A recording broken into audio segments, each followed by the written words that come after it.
easily transform your build into something way better, let's start with trick number 1. If you place a filled circle object behind an orb, you can make the orb look a lot cooler and give it a lot of different colors. Make a small piece of glow giant. You can still do a lot of things with it. One of these things is you being able to make this glow cover your entire level and blending it with the right color, making every single object have a nice looking gradient. Your level will look so much better now.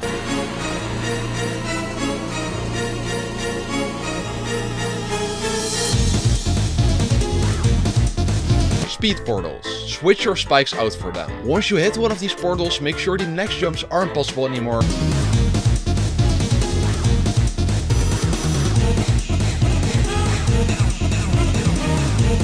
You can also just make the current spikes way more spiky. Use a warp trigger to make them more thin, more pointy, and most important of all, way better. Just to make it 0.9 times the size of its usual form, and add balls in each corner like this. Now add some lines and you have a way cooler looking block you can use.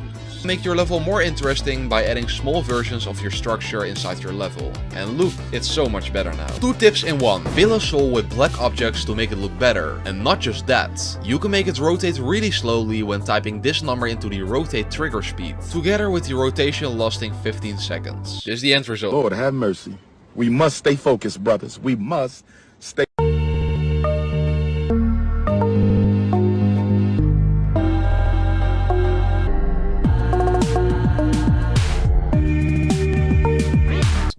Yes, you can make a cool looking lamp into 4 objects, like this rare in SRPs. By placing 2 objects that are warped inside the counter and putting a circle and chain inside it, you can small lamp. This lamp will like Elvis. We'll also make the level speed tag. Inside the level, he very smartly used particles to create electrical wires throughout the whole level. Just click on the warp trigger and rotate any object you want. Or what about making a flower out of 2 hearts and an arrow?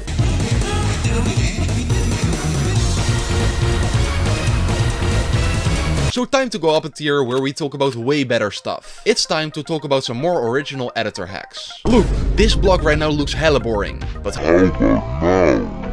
way better stuff. Way better stuff. Way better stuff. An easier way to do this. Just add a glitch Trigger, put all the values from 0.01, and now you have this blue and pink effect on all your objects for an amazing effect. again, and take a closer look to this latest level. If you go to the edit screen, you can see that it does not consist of leaves of clouds. Yes, you can make leaves with clouds and make it look way better than making your own custom side. This door looks like it takes hundreds of objects. On eventuality, it only takes 4. Just make your entire screen black, add 2 white blocks and add some blue. Where we can see a conveyor belt which looks like it's moving, but it is just an optical illusion. You can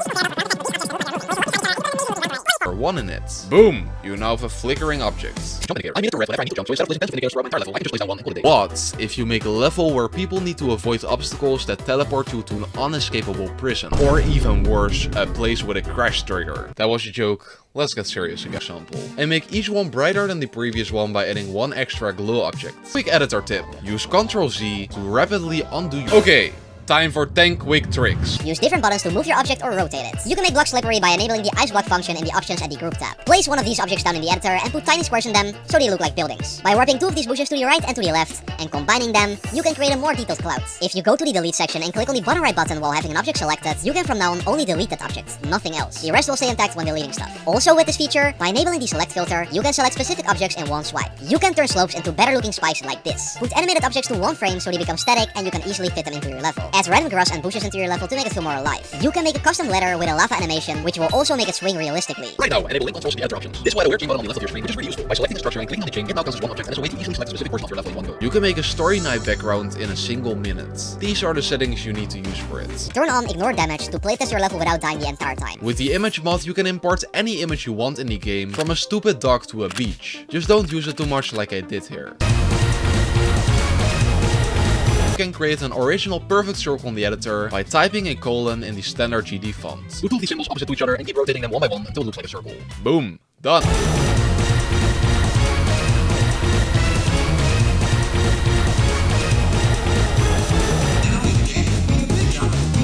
Is add a very sneaky secret way.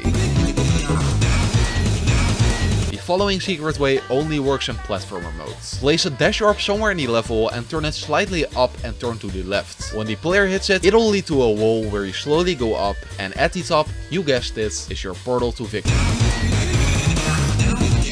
Start by making a huge object and decorate it from there. Once done, make it tinier with the warp button and you now have a super detailed block that looks good. Try placing them in the ground with only a small piece poking out and make them go really slow. It'll look way better. Begin instead of the start from the end of the level, to avoid lag when using a start position to test out parts of your level. The ball. It still interacts like the cube, but just looks like a ball. Even though it's not useful, I still felt like mentioning it. Create Raptopus icon in Geometry Dash. With these 2 objects, you can make his icon and add him inside your level if it relates to him. Canvas out of these specifics from objects and make sure everything is built. Now go to the delete section and turn on the swipe mode. From here you can start carving out a nice background to use in your level, which can look really cool if you spend some effort on it. Objects to create detailed leaves that you can put on blocks or a custom-made tree. Oh, wait, we have one more tip left. Oh yeah, the most important one. Writing subscribe to